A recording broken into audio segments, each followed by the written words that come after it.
Hello everyone, welcome to Vini hair care. இன்றைக்கி இந்த வீடியோவில் நான் ஷேர் பண்ண போகிறது ஒரு பவர்ஃபுல்லான ரெமெடி. இந்த ஒரே ரெமெடி நம்மளோட முடியோட அடர்த்தி அதிகரித்து ஹேர் க்ரோத் ரொம்ப ஃபாஸ்டாக்கி உங்களோட முடியை நல்லா ஹெல்த்தியாகவும் ஸ்ட்ராங்காகவும் வச்சுக்கிறதுக்கு ஹெல்ப் பண்ணும்.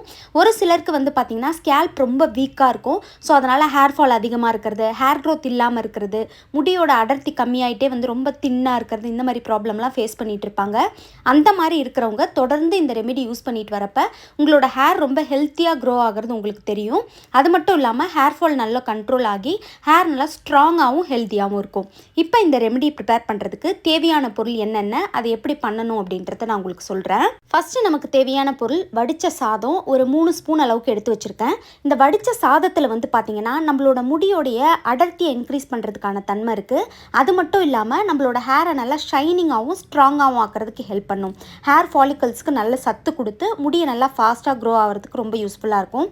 ஒரு சிலருக்கு பார்த்திங்கன்னா முடி ரொம்ப ட்ரையாக இருக்கும். அதனால் ஹேர் துண்டு துண்டாக கட் ஆகி விழும். ஹேர் பிரேக்கேஜ், ஸ்ப்ளிட்டன்ஸ், அதுக்கப்புறம் முடி ரொம்ப வறண்டு போயிருக்கிறது, இந்த மாதிரி ப்ராப்ளம் எல்லாத்தையுமே ஸ்கேல்ப்புக்கு ஸ்ட்ரென்த் கொடுத்து உள்ளேருந்து சரி பண்ணுறதுக்கான தன்மை இந்த குக் பண்ண ரைஸில் இருக்குது.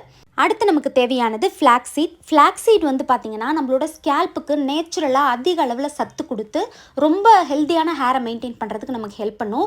ஒரு சிலருக்கு ரொம்ப எக்ஸ்ட்ரீமாக ஹேர் ஃபால் இருக்கும். அந்த மாதிரி ப்ராப்ளம் நீங்கள் ரொம்ப நாளாக ஃபேஸ் பண்ணிட்டு இருக்கீங்கன்னா இந்த ஃப்ளாக்ஸீடை தொடர்ந்து உங்களோட ஹேர் கேர் ரொட்டீனில் சேர்த்துக்கிறீங்கன்னா ஹேர் ஃபால் கம்ப்ளீட்டாக உங்களுக்கு கண்ட்ரோல் ஆகிறதுக்கு ரொம்பவே இது ஹெல்ப் பண்ணும். இந்த ஃப்ளாக்ஸீட் ஜெல் பார்த்திங்கன்னா ஹேர் டேமேஜஸ் எல்லாத்தையுமே சரி பண்ணும். நெக்ஸ்ட்டு இந்த முடிக்கு உள்ளேருந்து ஒரு ஹெல்த்தி லுக்கை இது கொடுக்கறதுக்கு தன்மை இதில் இருக்குது. ஹேரோட எலாஸ்டிசிட்டியை நேச்சுரலாக இன்க்ரீஸ் பண்ணுறதுக்கும் ஃப்ளாக்ஸீட் நம்மளுக்கு ரொம்பவே ஹெல்ப் பண்ணும். 2 ஸ்பூன் அளவுக்கு ஃப்ளாக்ஸீட் நான் எடுத்து வச்சுருக்கேன். நெக்ஸ்ட் நான் எடுத்து வச்சுருக்கிறது தேங்காய் பால். தேங்காய் பால் பார்த்திங்கன்னா ஃபஸ்ட்டு டைம் நீங்கள் தண்ணி சேர்த்து எடுப்பீங்கள்ல, அந்த தேங்காய் பால் மட்டும் யூஸ் பண்ணிக்கோங்க. திரும்ப திரும்ப தண்ணி சேர்த்து எடுத்தால் அந்தளவுக்கு நமக்கு பெனிஃபிட் இருக்காது. ஸோ ஃபஸ்ட்டு டைம் எடுத்த பியூரான கோகோனட் மில்க் யூஸ் பண்ணிக்கோங்க. இந்த தேங்காய் பால் மெயினாக பண்ணக்கூடியது பார்த்திங்கன்னா நம்மளோட ஸ்கேல்ப்புக்கு நல்ல பிளட் சர்க்குலேஷன் கொடுக்கும். நெக்ஸ்ட்டு ட்ரைனஸ், டேமேஜஸ் இதெல்லாத்தையுமே சரி பண்ணி ஹேரை நல்லா ஹெல்த்தியாகவும் ஷைனிங்காகவும் வச்சுக்கிறதுக்கு ஹெல்ப் பண்ணும். அது மட்டும் இல்லாமல் நம்மளோட ஸ்கேல்ப்புக்கும் முடிக்கும் நிறைய சத்து கொடுக்கக்கூடிய தன்மை இந்த கோகோனட் மில்கில் இருக்குது. நான் 1 கப் அளவுக்கு கோகோனட் மில்க் எடுத்து வச்சுருக்கேன். அடுத்து நமக்கு தேவையானது ரோஜா இதழ். நாட்டு ரோஜா, அதாவது பன்னீர் ரோஸ் கிடைக்கும்ல, அதை நல்லா நிழலில் காய வச்சுட்டு அதை யூஸ் பண்ணிக்கோங்க. இல்லை நார்மலான ரோஸ் உங்களுக்கு கிடைச்சாலும் தாராளமாக யூஸ் பண்ணிக்கலாம். இந்த ரோஸ் பெட்டல்ஸ் மெயினாக நம்மளோட ஸ்கேல்ப்புக்கு பண்ணக்கூடியது என்னன்னு பார்த்தீங்கன்னா நம்மளோட ஸ்கேல்ப்போட pH லெவலில் பேலன்ஸ்டாக மெயின்டைன் பண்ணுறதுக்கு ஹெல்ப் பண்ணும். இந்த pH லெவல் பேலன்ஸ்டாக இருக்கிறது எதுக்காகன்னு பார்த்தீங்கன்னா நம்மளோட ஸ்கேல்ப்பில் எந்த ஒரு ஹேர் ப்ராப்ளம்ஸும் வராமல் ஹேர் க்ரோத் ரொம்ப ஃபாஸ்ட்டாகவும் ஹெல்த்தியாகவும் இருக்கும். இந்த pH லெவல் பேலன்ஸ்டாக இல்லை அப்படின்னா தான் ஸ்கேல்ப் ரொம்ப ட்ரை ஆகிறது, ரொம்ப ஆயிலி ஆகிறது, இந்த மாதிரி ப்ராப்ளம்ஸ்லாம் நம்ம ஃபேஸ் பண்ணுவோம். ஸோ அந்த மாதிரி ப்ராப்ளம் இருக்கிறவங்களுக்கு வேறு நிறைய ஹேர் ப்ராப்ளம்ஸும் நமக்கு வரதுக்கு சான்சஸ் இருக்குது. ஸோ அதெல்லாத்தையும் ப்ராப்பராக மெயின்டைன் பண்ணுறதுக்கு இந்த ரோஜா இதழ் நம்மளுக்கு ஹெல்ப் பண்ணும். அது மட்டும் இல்லாமல் ஸ்கேல்ப்பை நல்லா கிளென்ஸ் பண்ணுறதுக்கும் முடியை நல்லா கண்டிஷன் பண்ணுறதுக்கும் இந்த ரோஜா இதழ் நம்மளுக்கு ரொம்பவே யூஸ்ஃபுல்லாக இருக்கும். 1 கப் அளவுக்கு ரோஜா இதழ் நான் எடுத்து வச்சுருக்கேன். அடுத்து நான் எடுத்து வச்சுருக்கிறது பிளாக் கேஸ்டர் ஆயில். இது உங்களுக்கு ஆன்லைன்லேயே கிடைக்கிது.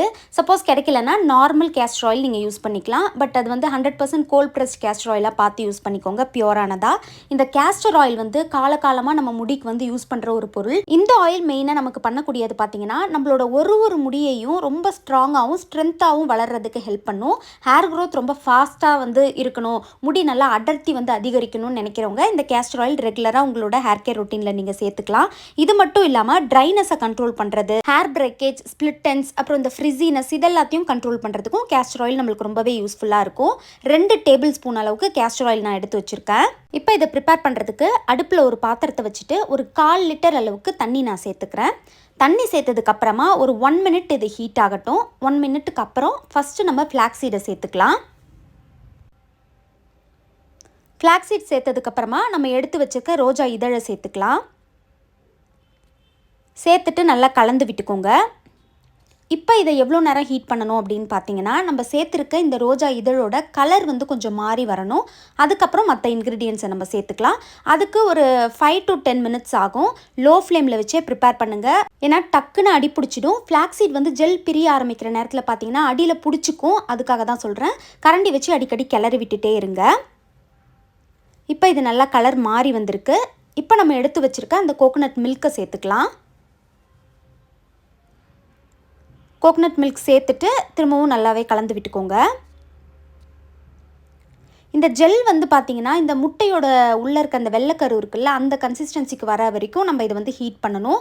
ஸோ இப்போ தான் அது ஜெல் பிரியவே ஸ்டார்ட் ஆகிருக்கு. பொறுமையாக கிட்ட இருந்து நல்லா கிளறி விட்டுட்டே இருங்க.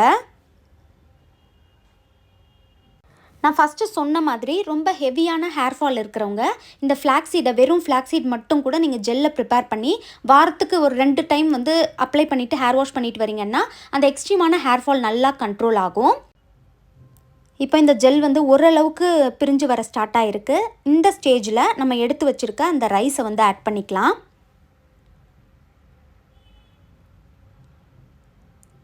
சாதத்தை சேர்த்துட்டு இதையும் நல்லா கலந்து விட்டுக்கோங்க.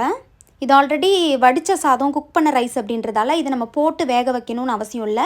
இந்த மாதிரி கொஞ்ச நேரம் நல்லா ஹீட் பண்ணதுக்கப்புறம் சேர்த்தாலுமே போதும். இந்த ரைஸ் நம்ம ஆட் பண்ணதுக்கப்புறமா ஒரு 5 to 7 மினிட்ஸ் வந்து இதை நீங்கள் ஹீட் பண்ணால் போதும். நமக்கு தேவையான கன்சிஸ்டன்சியில் கரெக்டாக வந்துடும். இப்போ நம்ம கோகோனட் மில்க் சேர்த்துருக்கோம்ல, இதுக்கு பதில் நீங்கள் நார்மல் பால் கூட சேர்த்துக்கலாம். பட் கோகோனட் மில்க் சேர்க்குறப்ப நான் சொன்ன மாதிரி எல்லா பெனிஃபிட்ஸும் நம்மளுக்கு அதிக அளவில் கிடைக்கும்.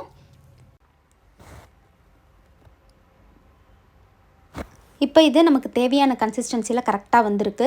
இந்த அளவுக்கு அந்த ஜெல் வந்து கன்சிஸ்டன்சியில் இருந்துச்சுன்னா நமக்கு கரெக்டாக இருக்கும். ஏன்னா நீங்கள் இன்னும் எக்ஸ்ட்ரா நம்ம கொஞ்சம் நேரம் இதை ஹீட் பண்ணோன்னா அது ரொம்ப கெட்டியாக ஆரம்பிச்சிடும். ஆட்டோமேட்டிக்காக இது ஆறுனாலே நல்லா கெட்டியாகிடும். ஸோ அதனால் இதை நல்லா ஆற விட்டுடுங்க.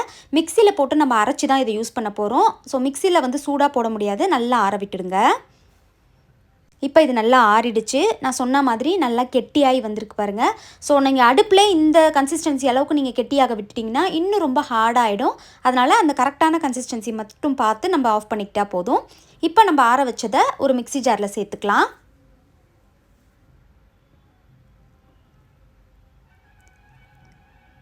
இப்போ இது கூட நம்ம எடுத்து வச்சுருக்க அந்த கேஸ்டர் ஆயிலையும் சேர்த்துக்கலாம். உங்களுக்கு ஆயிலி ஸ்கேல்பாக இருந்தால் 1 ஸ்பூன் ஆயில் மட்டும் சேர்த்துக்கோங்க. இப்போ இதை நல்லா நான் ஸ்மூத்தாக அரைச்சி எடுத்துக்கிறேன். இப்போ இது நல்லா அரைச்சாச்சு. நம்ம ஹேர் மாஸ்க் ரெடி ஆகிடுச்சு. எப்படி யூஸ் பண்ணணும் அப்படின்றத நான் உங்களுக்கு சொல்கிறேன். எப்பவும் போல் ஹேர் மாஸ்க் யூஸ் பண்ணுறதுக்கு முன்னாடி முந்தின நாள் நைட்டே தலையில் ஆயில் நல்லா அப்ளை பண்ணி ஸ்கேல்பை நல்லா மசாஜ் பண்ணி ஓவர் நைட் அப்படியே விட்டுடுங்க. மார்னிங் எழுந்து இந்த ரெமிடியை ப்ரிப்பேர் பண்ணி நீங்கள் யூஸ் பண்ணலாம். உங்களுக்கு ஒரு வேளை நைட் ஆயில் வைக்கிறது பிடிக்காது அப்படின்னா ஹேர் வாஷ் பண்ணுறதுக்கு 1 மணி நேரத்துக்கு முன்னாடி ஆயில் நல்லா அப்ளை பண்ணிவிட்டு ஸ்கேல்பை மசாஜ் பண்ணிக்கோங்க. அதுக்கப்புறமா இந்த ரெமிடி ப்ரிப்பேர் பண்ணி நீங்கள் அப்ளை பண்ணலாம். முடியை நல்லா 2ஆக பிரித்து மெயினாக ஸ்கேல்பை கான்சென்ட்ரேட் பண்ணி நல்லா அப்ளை பண்ணிக்கோங்க. அதுக்கப்புறம் உங்களோட ஹேர் லென்த்துக்கு ஏற்ற மாதிரி நீங்கள் அப்ளை பண்ணிக்கலாம். அப்ளை பண்ணிவிட்டு ஒரு 30 மினிட்ஸ் அப்படியே விட்டுடுங்க. கண்டிப்பாக ஷவர் கேப் இல்லைனா ஒரு கவர் போட்டு முடியை கவர் பண்ணிக்கோங்க, இல்லைனா ரொம்ப ட்ரை ஆகிடும்.